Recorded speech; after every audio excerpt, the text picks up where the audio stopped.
Welcome to Daily Lenten Reflections. Today is the Thursday after Ash Wednesday, and we reflect on the love and mercy of the Lord. The first reading appears ominous and threatening.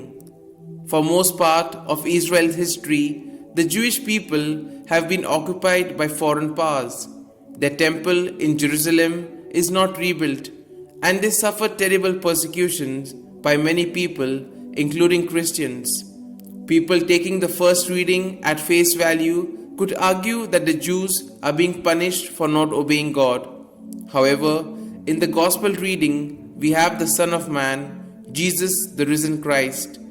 When the Father raised Jesus from the dead, Jesus did not punish anybody, not even Saint Peter, our first Pope, who denied Jesus 3 times.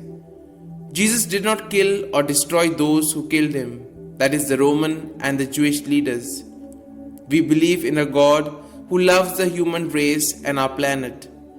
Can we love one another and our planet as much as the Son of Man? This is a challenge which Jesus gives to each one of us. The Lord is always merciful and compassionate. Even though we may falter and go away from Him, He is always there to accept us with open arms. And in a way, He invites us to do the same in our lives. Whenever we face troubles and persecutions, He asks us to always remember that He is there with us, journeying with us and guiding us.